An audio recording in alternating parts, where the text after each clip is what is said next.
Hello there, my name is Josephine and I'm part of the ProFlow team, and I am going to kind of give you a little tour of our Slack office and the best ways to use it.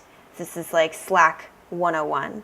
So the first thing that I want to talk about are setting up notifications correctly. So in your Slack interface, if you go up here to where it says ProFlow and your name, and you go ahead and go to preferences.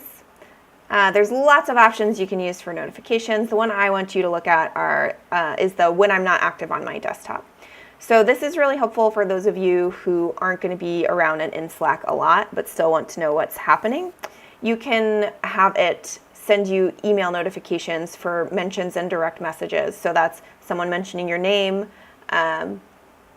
It should be also for mentioning the entire channel, which we use every once in a while. So, and you can choose if that's once every 15 minutes or once an hour, and how long you need to be inactive before that happens. So I just wanted to show you that that's an option for those of you who are concerned about not being in Slack all the time. You can also play with all of these other notification preferences if you choose. The next thing that I want to show you, or a couple things. There's one, if we want to notify you, we want to make sure that you know that we will mention you. So we will @ you in the channel, or we will say @ channel like this, and that notifies everyone. So we don't want you to think that you're going to be really missing out on anything. We will make sure that you're notified if that happens. The next thing I want to talk about are threads. So you can see that yesterday we had all of these done, we did it, and you can see it kind of gets a little busy. As we get into doing more things with you guys, we want to make sure that you know how to use threads. So if you'll see here, it says view thread. Ideally, what would have happened is that we would all have gone in here and we would have said done. And then when you're looking at the main channel, it doesn't look quite as cluttered and it's easier to keep track of what's going on. So I encourage you to start using threads, start asking questions if you do have questions about threads. But this is what will keep us sane as you're going in and out of Slack. And if you need to start a new thread, you can go here where it says reply to thread, and that will open that thread for you.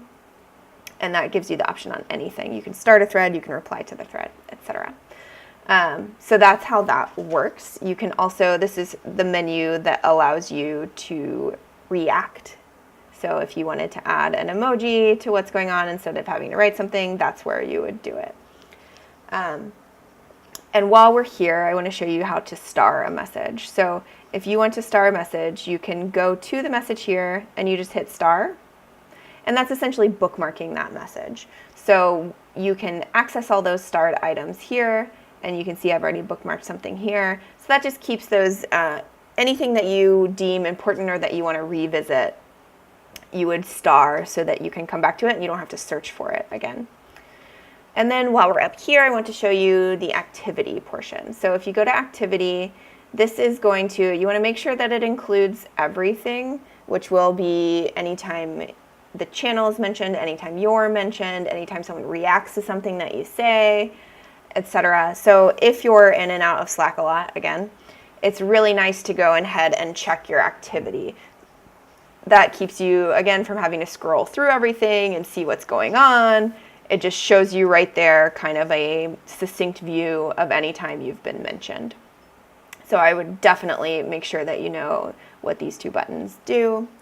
And the next thing I'm going to show you is how to minimize a GIF. Some of us are seasoned Slack users and know how to do things like put in GIFs into the main channel, which is great and fun, but you don't necessarily want to see them forever. So you can go to this little arrow here and collapse it and expand it, and that's how you can kind of not have to look at Danny DeVito all day. The next thing I want to show you are the direct messages. So here you'll see you have direct message capability. To start a direct message, you just go to this plus sign here, and you can search for anybody that you want.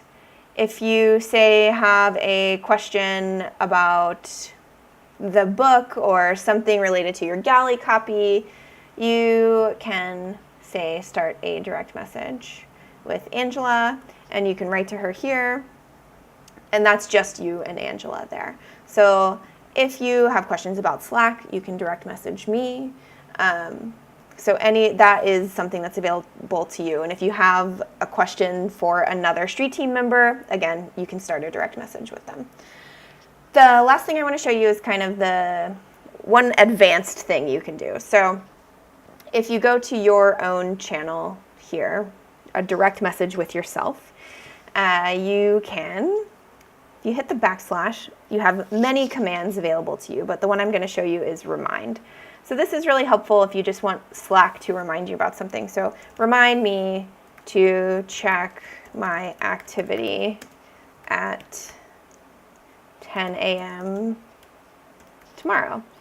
And so if you hit enter there, the Slack bot will remind you to check your activity at 10 a.m. tomorrow. So it'll essentially send you a direct message to yourself that says, or the Slack bot, you will get a notification that says, hey, you wanted me to remind you to check your activity. So that's the one thing there that you can use that's a little more advanced. If you have questions, feel free to reach out to me. We can also give you some links to kind of look into Slack a little bit more. But we're really looking forward to working with you all, and have fun in there.